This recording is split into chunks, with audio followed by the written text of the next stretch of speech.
ಎಲ್ರಿಗೂ ನಮಸ್ಕಾರ. ನೋಡಿ, ಇವನು ನನ್ನ ತಮ್ಮನ ಮಗ. ನಿಮಗೆಲ್ಲ ಇವನು ಗೋಡೆ ಹತ್ತೋದು ಹೇಗೆ ಅಂತಂದು ತೋರಿಸ್ಕೊಡ್ತಾನಂತೆ. ಇವನು ನನ್ನ ವೀಡಿಯೋಸ್ನೆಲ್ಲ ನೋಡಿ ಮನೇಲಿ ಏನೇ ಆಟ ಆಡಿದ್ರು ನನ್ನ ಥರನೇ ಎಕ್ಸ್ಪ್ಲೇನ್ ಮಾಡ್ತಾ ಆಟ ಆಡ್ತಾ ಇರ್ತಾನಂತೆ. ಅದಕ್ಕೆ ಅವರಮ್ಮ ಈ ಥರ ಗೋಡೆ ಚೆನ್ನಾಗಿ ಹತ್ತುತ್ತಾನೆ ಅವನು, ಅದನ್ನು ವೀಡಿಯೋ ಮಾಡಿ ಕಳಿಸಿದ್ದಾಳೆ. ಅವನೇ ಅದರಲ್ಲಿ ಎಕ್ಸ್ಪ್ಲೇನ್ ಮಾಡಿ ಅವನ ಪರಿಚಯನೂ ಮಾಡ್ಕೊಂಡಿದ್ದಾನೆ. ನೋಡೋಣ ಬನ್ನಿ, ಇದನ್ನು ಗೋಡೆ ಹೇಗೆ ತೋರಿಸ್ತಾನೆ ನಮಗೆ ಅಂತಂದು. ಹಾಗೆ ನಾನು ಉತ್ತರ ಕರ್ನಾಟಕದ ಒಂದು ಸ್ಪೆಷಲ್ ಪಲ್ಯ ಮಾಡ್ತಾಯಿದ್ದೀನಿ, ಅದನ್ನು ನೋಡೋಣ ಈ ವಿಡಿಯೋದಲ್ಲಿ. ಹಲೋ ಫ್ರೆಂಡ್ಸ್, ನಾನು ನಿಮ್ಮ ಗಮನ್. ನಾನು ಇವತ್ತು ಗೋಡೆ ಹತ್ತೋದು ಕಲಿಸ್ಕೊಡ್ತೀನಿ. ನೋಡ್ರಿ, ಆರಾಮ್ಸೆ ಹತ್ಬೋದು, ಏನು ಬೇಕಾದರೂ ಮಾಡ್ಬೋದು. ನೋಡ್ರಿ, ಇಲ್ಲಿ ಎರಡು ಕೈ ಹಿಡ್ಕೊಂಡು ಡೋರ್ ಇರ್ತಲ್ಲ ಅಲ್ಲಿ ಹಿಂಗೆ ಹಿಡ್ಕೋಬೇಕು. ಆಮೇಲೆ ಹಿಂಗೆ ಕೆಳಗೆ ಬಗ್ಗಿ ಹಿಂಗೆ ಹಾರಬೇಕು. ಹಾರಿ ಕೈ ಎಲ್ಲಿರ್ತ ಅಲ್ಲಿ ಕಾಲಿಟ್ಟು ಹಿಂಗೆ ಇಡಬೇಕು. ನೋಡಿ, ಇಲ್ಲಿ ಎಷ್ಟು ಮೇಲೆ ಹೋಗಿದ್ದೀವಿ. ಸೀದಾ ಎಲ್ಲಿರ್ತ ಸೀದಾ ಗೋಡೆ ಎಲ್ಲಿರುತ್ತೋ ಅಲ್ಲಿಗೆ ಹೋಗ್ಬೋದು ನಾವು. ನೋಡಿದ್ವಿ, ಎರಡು ಕಾಲು ಹಿಂಗೆ ಹಿಡ್ಕೋಬೋದು, ಇನ್ನು ಎರಡು ಕಾಲು ಹಿಂಗೆ ಹಿಡ್ಕೋಬೋದು. ಅಷ್ಟು ಮೇಲಿಂದ ಬಿದ್ದೆ, ನನಗೇನಾರ ಆಯ್ತಾ? ಏನೂ ಆಗಲ್ಲ, ಏನೂ ಆಗಲ್ಲ. ಒಂದ್ಸತಿ ತೋರಿಸ್ತೀನಿ ನೋಡ್ರಿ. ಇನ್ನೊಂದ್ಸತಿ ಇದು ಒಂದು ಸ್ವಲ್ಪ ನೋಡ್ರಿ ಹಿಡ್ಕೊಂಬೋದು. ನೋಡ್ರಿ, ಕೈ ಹಿಡ್ಕೊಂಡಿಲ್ಲ ನಿಲ್ಬೋದು. ನಾನು ಪ್ರಾಕ್ಟೀಸ್ ಮಾಡಿದರೆ ಏನು ಬೇಕಾದರೂ ಮಾಡ್ಬೋದು ನಾವು.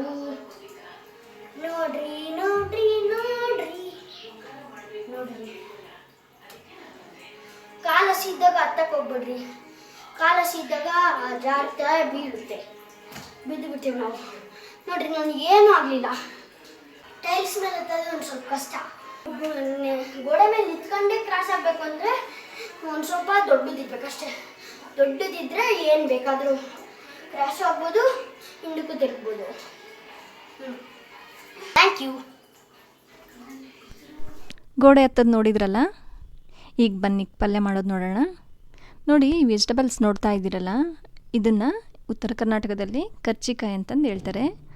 ಇದನ್ನು ಕೆಲವರು ಕರಾಚಿಕಾಯಿ ಅಂತಂದು ಹೇಳ್ತಾರೆ, ಕಾರ್ಚಿಕಾಯಿ ಅಂತಂದು ಹೇಳ್ತಾರೆ. ಇದು ಹಾಗಲಕಾಯಿ ಜಾತಿಗೆ ಸೇರಿದ ಒಂದು ತರಕಾರಿ. ಸೇಮ್ ಹಾಗಲಕಾಯಿ ಟೇಸ್ಟೇ ಇರುತ್ತೆ ಈ ಪಲ್ಯ. ಇದು ಒಂದು ಕಾಡು ಗಿಡ, ಮಳೆಗಾಲದಲ್ಲಿ ಜಾಸ್ತಿ ಬಿಟ್ಟಿರುತ್ತೆ. ಇದನ್ನು ಮಾರ್ಕೆಟಲ್ಲಿ ಜಾಸ್ತಿ ಸಿಗೋದಿಲ್ಲ, ಮನೆ ಹತ್ರನೇ ಹಳ್ಳಿ ಜನ ಕಿತ್ಕೊಂಡು ಬಂದಿರ್ತಾರೆ ಮಾರೋದಕ್ಕೆ ಅಂತಂದೇಳಿ. ಆ ಟೈಮ್ನಲ್ಲಿ ತೊಗೊಂಡು ಪಲ್ಯ ಮಾಡ್ತಾರೆ ಇಲ್ಲೆಲ್ಲ. ನೋಡಿ, ಇದನ್ನು ತುಂಬಷ್ಟೇ ಬಿಡಿಸ್ಕೊಂಡು, ಹೆಚ್ಚೋದ್ರೆಲ್ಲ ಈ ಥರ ತುಂಬಷ್ಟೇ ಬಿಡಿಸ್ಕೊಂಡು ಇಟ್ಕೊಂಡಿರಬೇಕು, ವಾಶ್ ಮಾಡಿಕೊಂಡು. ಡಯಾಬಿಟಿಕ್ ಪೇಷಂಟ್ನವರಿಗೆ ಒಂದು ಸಂಜೀವಿನಿ ಅಂತಂದೇ ಹೇಳ್ಬೋದು. ತುಂಬ ಒಳ್ಳೆಯದು ಇದರ ಪಲ್ಯ ಮಾಡ್ಕೊಂಡು ತಿಂದರೆ. ಇಲ್ಲಿ ಜನ ವಾರದಲ್ಲಿ 2 ಸರಿನಾದ್ರೂ ಈ ಸೀಸನ್ನಲ್ಲಿ ತಿಂದಿರ್ತಾರೆ. ತುಂಬ ಚೆನ್ನಾಗಿರುತ್ತೆ ಪಲ್ಯ. ನೋಡಿ, ತುಂಬ ಬಿಡಿಸ್ಕೊಂಡು ಇಟ್ಕೊಂಡಿದ್ದೀನಿ. ಈಗ ಇದನ್ನು ಹಾಗಲಕಾಯಿ ಯಾವ ಥರ ಫ್ರೈ ಮಾಡ್ಕೊಳ್ತೀವೋ ಅದೇ ಥರನೇ ಹಂಚಿಗೆ ಹಾಕಿ ಸ್ವಲ್ಪ ಆಯಿಲ್ ಹಾಕಿ ಫ್ರೈ ಮಾಡ್ಕೋಬೇಕು. ಇದರಲ್ಲಿ ತುಂಬ ಔಷಧೀಯ ಗುಣಗಳಿದ್ದಾವೆ ಅಂತಂದು ಹೇಳ್ತಾ ಇರ್ತಾರೆ.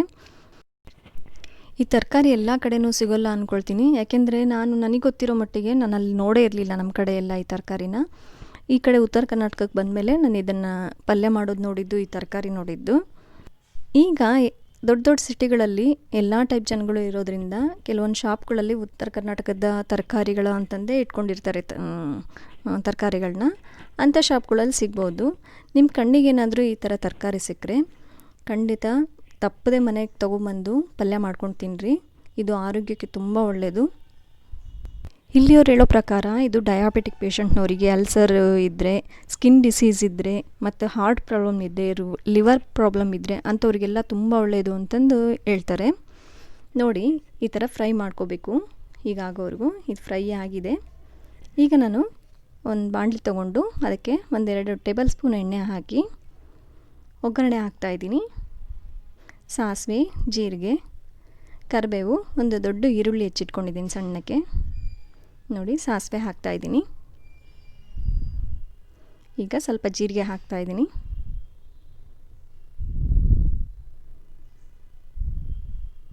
ನೋಡಿ, ಒಂದು ದೊಡ್ಡ ಗಾತ್ರದ ಈರುಳ್ಳಿ ಹೆಚ್ಚಿಟ್ಕೊಂಡಿದ್ದೀನಿ. ಸ್ವಲ್ಪ ಕರಿಬೇವು ತೊಗೊಂಡಿದ್ದೀನಿ. ಇದನ್ನು ಹಾಕಿ ಈರುಳ್ಳಿ ಫ್ರೈ ಮಾಡ್ಕೋಬೇಕು ಫಸ್ಟು.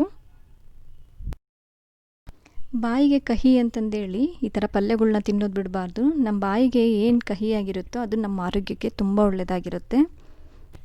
ನನ್ನ ಹಸ್ಬೆಂಡ್ ತಿನ್ನಲ್ಲ ಅಂತಂದೇಳಿ ಮಾಡ್ತಾ ಇರಲಿಲ್ಲ, ನಾನು ಮಾಡೋದು ಗೊತ್ತಿರಲಿಲ್ಲ. ನನ್ನ ಫ್ರೆಂಡ್ಸ್ನ ಕೇಳಿಕೊಂಡು ಸ್ವಲ್ಪ ನಮ್ಮ ಕಡೆ ಸ್ಟೈಲಲ್ಲಿ ಮಾಡಿದ್ದೀನಿ. ಅಂದರೆ ಕೊಬ್ಬರಿ ಅಷ್ಟೇ ಎಕ್ಸ್ಟ್ರಾ ಹಾಕಿದ್ದೀನಿ. ನಮ್ಮ ಕಡೆ ಎಲ್ಲ ಐಟಮ್ಸಿಗೂ ಕೊಬ್ಬರಿ ಜಾಸ್ತಿ ಉಪಯೋಗಿಸ್ತೀವಿ, ದಾವಣಗೆರೆ, ಚಿತ್ರದುರ್ಗ ಈ ಸೈಡೆಲ್ಲ. ನೋಡಿ ಈ ಥರ ಫ್ರೈ ಆದಮೇಲೆ, ಈರುಳ್ಳಿ ಫ್ರೈ ಆದಮೇಲೆ ಸಾಲ್ಟ್ ಹಾಕ್ತಾಯಿದ್ದೀನಿ. ತುಂಬ ಸಿಂಪಲ್ ಇದನ್ನು ಮಾಡೋದು. ನೋಡಿ ಸಾಲ್ಟ್ ಹಾಕಿ ಸ್ವಲ್ಪ ಫ್ರೈ ಮಾಡ್ಕೋಬೇಕು. ಈಗ ಚಿಲ್ಲಿ ಪೌಡರ್ ಹಾಕ್ತಾಯಿದ್ದೀನಿ, ಸ್ವಲ್ಪ ಖಾರದ ಪುಡಿ. ಕೊಬ್ಬರಿ ಜಾಸ್ತಿ ಹಾಕಿದರೆ ಇಷ್ಟಪಟ್ಕೊಂಡು ತಿಂತಾರೆ, ಹಾಗಾಗಿ ನಾನು ಕೊಬ್ಬರಿ ಸ್ವಲ್ಪ ಜಾಸ್ತಿ ಉಪಯೋಗಿಸ್ತೀನಿ. ನೋಡಿ ಈಗ ಆ ಕರ್ಜಿಕಾಯಿನ ಹಾಕಿ ಇನ್ನು ಸ್ವಲ್ಪ ಈ ಥರ ಫ್ರೈ ಮಾಡ್ತಾಯಿದ್ದೀನಿ. ಇದೊಂದೇ ತಿಂದರೆ ಸ್ವಲ್ಪ ಕಹಿ ಅನಿಸುತ್ತೆ. ಉತ್ತರ ಕರ್ನಾಟಕದವರು ಒಂದೇ ಪಲ್ಯ ಯಾವತ್ತೂ ತಿನ್ನೋದಿಲ್ಲ, 2 ಟೈಪ್ ಪಲ್ಯ ಇರುತ್ತೆ. ಅದ್ರ ಜೊತೆಗೆ ಹಸಿ ಸೊಪ್ಪು. ನೋಡಿ 1 ಬೌಲ್ ತುರಿದಿಟ್ಕೊಂಡಿರೋ ಹಸಿ ಕೊಬ್ಬರಿ ಹಾಕ್ತಾಯಿದ್ದೀನಿ. ಇದ್ರ ಜೊತೆಗೆ ಹಸಿ ಅಕ್ರಿಕೆ ಸೊಪ್ಪು ಅಂತಂದು ಸಿಗುತ್ತೆ, ಅದನ್ನು ಜಾಸ್ತಿ ತಿಂತಾರೆ. ಆಮೇಲೆ ಗೆಜ್ಜಡೆ ತಿಂತಾರೆ, ಅಂದರೆ ಜವಾರಿ, ಕ್ಯಾರೆಟ್ ತಿಂತಾರೆ. ಇದ್ರ ಜೊತೆ ಎಲ್ಲ ತಿನ್ನೋದ್ರಿಂದ ಕಹಿ ಅನಿಸೋದಿಲ್ಲ, ಇದು ತುಂಬ ಟೇಸ್ಟ್ ಅನಿಸುತ್ತೆ. ನೋಡಿ ಕರ್ಜಿಕಾಯಿ ಪಲ್ಯ ರೆಡಿಯಾಗಿದೆ. ಈಗ ತುಂಬ ಟೇಸ್ಟಿಯಾಗಿರುತ್ತೆ. ಸ್ವಲ್ಪ ಕಹಿ ಇರುತ್ತೆ, ಆದ್ರೂ ತಿನ್ನಬೇಕು, ಆರೋಗ್ಯಕ್ಕೆ ಒಳ್ಳೆಯದು. ನೀವು ಮನೇಲಿ ಟ್ರೈ ಮಾಡ್ತೀರಾ ಅಂದ್ಕೊಂಡಿದ್ದೀನಿ. ಈ ವಿಡಿಯೋ ಇಷ್ಟ ಆಗಿದ್ದರೆ ದಯವಿಟ್ಟು ಲೈಕ್ ಮಾಡಿ, ಕಮೆಂಟ್ ಮಾಡಿ. ಸಬ್ಸ್ಕ್ರೈಬ್ ಆಗದೆ ನೋಡ್ತಾ ಇದ್ದರೆ ದಯವಿಟ್ಟು ಸಬ್ಸ್ಕ್ರೈಬ್ ಮಾಡಿ. Thank you.